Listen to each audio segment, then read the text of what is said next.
வணக்கம். நான் உங்கள் வழக்கறிஞர் சரவணன். இன்னைக்கு எங்க வந்திருக்கீங்கன்னு பார்த்தீங்கன்னா செங்கல்பட்டு கோர்ட்டுக்கு வந்திருக்கோம். முக்கியமா இன்னைக்கு சொல்ல வேண்டிய விஷயங்கள் நிறைய இருக்கு.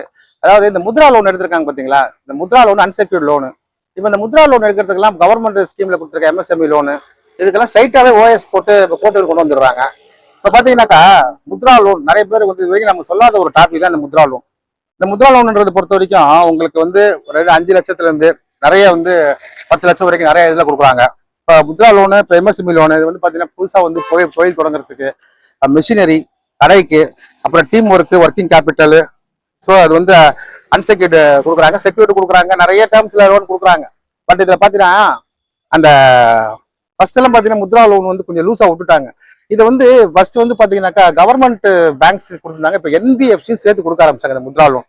இந்த முத்ரா லோனை பொறுத்த வரைக்கும் என்ன ஒரு பெரிய ஒரு பிரச்சனைனாக்கா, இந்த முத்ரா லோன்ல உங்களுக்கு இப்ப ஸ்ட்ரைட்டாவே அன்செக்யூர்டுங்கிறதுனால அவங்க OS போயிடுறாங்க.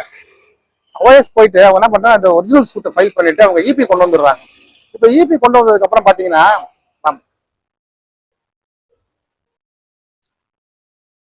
இப்போ இது வரைக்கும் மட்டும் இப்போ EPக்கு கொண்டு வந்துடுறாங்க.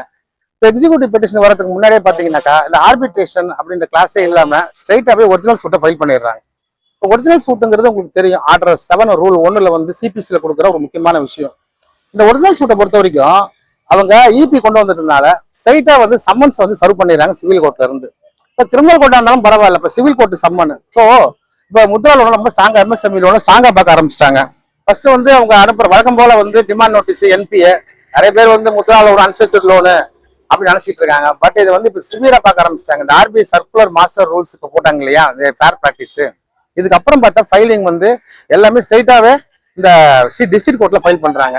இப்போ நம்ம இருக்கக்கூடிய இந்த செங்கல்பட்டு இது ஒரு பெரிய ஜூரிஸ்டிகேஷன். ஃபர்ஸ்ட் பாத்தீங்கன்னா காஞ்சிபுரம் கோர்ட்டோட இது இருந்தது.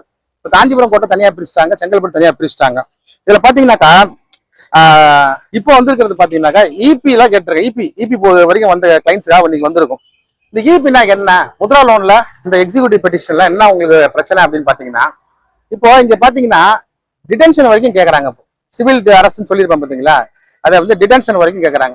இப்போ நாம என்ன பண்ண முடியும், இப்போ EPக்கு ரிப்ளை கொடுக்குறோம். கொடுக்கும் போது வச்சுங்களேன், ஒருத்தருக்கு பேமெண்ட் கெப்பாசிட்டி இல்லை, இதுதான் ஃபர்ஸ்ட் சொல்றோம். அப்புறம் பார்த்தா வில்ஃபுல்டு டிஃபண்டர் இல்லை, வில்ஃபுல் ரிஃப்யூஸ்லாம் இல்லை, அப்போ நோ ப்ராப்பர்ட்டி அப்படின்றதையும் சொல்லி மென்ஷன் பண்ணிடுறோம் சிவில் கேஸுங்கிறதுனால. பட் இந்த கவுண்டர் கொடுத்து கூட அவங்க என்ன சொல்றாங்கன்னா, பாத்தீங்கன்னா இது எக்ஸ்பார்ட்டி ஆர்டர், அதே நம்ம கவுண்டர்ல கொடுத்துடுறோம். அப்புறம் என்ன கேட்கறாங்கன்னா, இதை ஏன் நாங்க டிடென்ஷனுக்கெல்லாம் போகக்கூடாது அப்படின்றத ஒரு கோரிக்கையா வைக்கிறாங்க. இப்போ இது பாத்தீங்கன்னா இதுலயும் பாத்தீங்கன்னா ஒரு இது புரியுமா, இதுலயும் பாத்தீங்கன்னா இப்போ டிஸ்ட்ரிக்ட் முனிசிபல் கோர்ட்ல தான் இப்போ இந்த ஒரு சின்ன சின்ன கோர்ட்டுகள் இருக்கு பாத்தீங்கன்னா. திருப்பூர் இப்ப கொடுத்தவங்க எல்லாம் டிஸ்ட்ரிக்ட் முனிசிபல் கோர்ட் வந்துடுறாங்க. திருப்பூர் இந்த சைட்ல நான் ஒரு டிஸ்ட்ரிக்ட் மட்டும் சொல்றேன். அது பாத்தீங்கன்னாக்கா அதே போல திருக்கழுகுன்றம், இந்த மாதிரி கோர்ட்டெல்லாம் செங்கல்பட்டு, ஆலந்தூர் கோர்ட்டு, இவங்க எல்லாமே ஸ்ட்ரைட்டா டிஸ்ட்ரிக்ட் கோர்ட்ல கொடுத்துறதுனால நீங்க ஸ்ட்ரைட்டாவே டிஸ்ட்ரிக்ட் கோர்ட் அப்பீல் பாத்தீங்கன்னா ஹைகோர்ட்டுக்கு தான் வருது. ஸோ இங்க இருக்கிற EP கோர்ட் ஒரு எக்ஸிக்யூட்டிவ் பெட்டிஷன் கோர்ட்ல ஒரு சிவில் டிடென்ஷன் அரெஸ்ட் அப்படி கொடுத்தாங்கன்னா இதுக்கு அடுத்த அப்பீல் ஹைகோர்ட்டு தான் போகணும். ஸோ ஹைகோர்ட்டுக்கு போய் தான் நம்ம இந்த சிவில் டிடென்ஷன் தடுக்க முடியும். பட் இதுல போலீஸின் தலையீடு இல்லைன்னா கூட வித் போலீஸ் ஆஃப் ஹெல்ப்பை வச்சுக்கிட்டு நம்ம அமீனா வீட்டுக்குள்ள நோட்டீஸ் போட்டுறதுக்கான வாய்ப்புகள் நிறைய இருக்கு. அதனால இப்ப பொறுத்த வரைக்கும் இந்த முத்ரா லோன் வாங்கினவங்க, அந்த MSME லோனு, அப்புறம் பார்த்தா வித் சப்சிடி, இதுல பாத்தீங்கன்னா AABCS சப்சிடி இன்க்ளூடிங் லோன்ஸ் ஒன்று இருக்கு பாத்தீங்கன்னா, சப்சிடியோட வர லோனு. இதுல பாத்தீங்கன்னா முத்ரா லோன் ஒரு 10 லட்சத்துல இருந்து 20 லட்சம் வரைக்கும் உங்களுக்கு கொடுத்துருப்பாங்க, அன்செக்யூர்ட் கொடுத்துருப்பாங்க. ஸோ எல்லாத்துக்குமே இப்ப டிஸ்ட்ரிக்ட் கோர்ட்ல உங்களுக்கு ஃபர்ஸ்ட் மாதிரி செக் பவுன்ஸ் பண்றது அதெல்லாம் இப்ப இல்ல.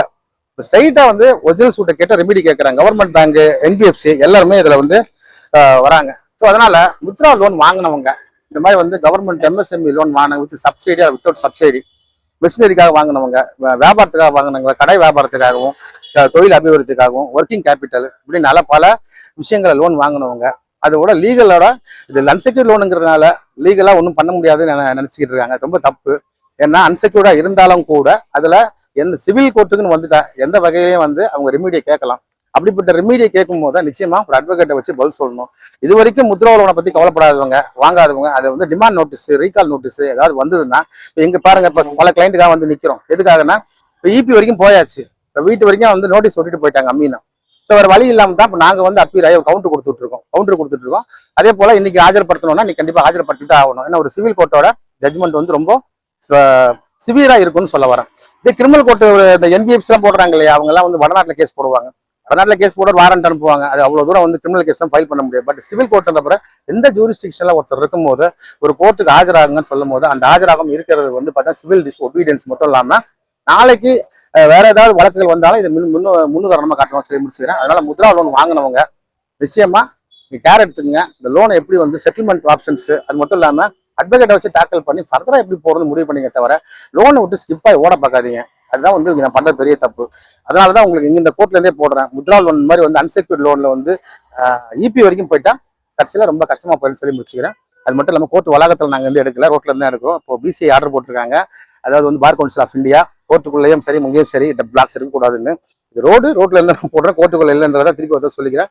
முக்கியமா வந்து இந்த வீடியோ பார்த்தீங்கன்னா அவங்களுக்கு வீடியோ யூடியூப்ல இருக்க லிங்க் வந்து கொடுத்துருக்கேன், டிஸ்கிரிப்ஷன்ல கொடுத்துருக்கேன், அதே மாதிரி பயால கொடுத்துருக்கேன். பார்த்து சப்ஸ்கிரைப் பண்ணி பார்க்க முடியும் கேட்டுக்கிறேன். நன்றி.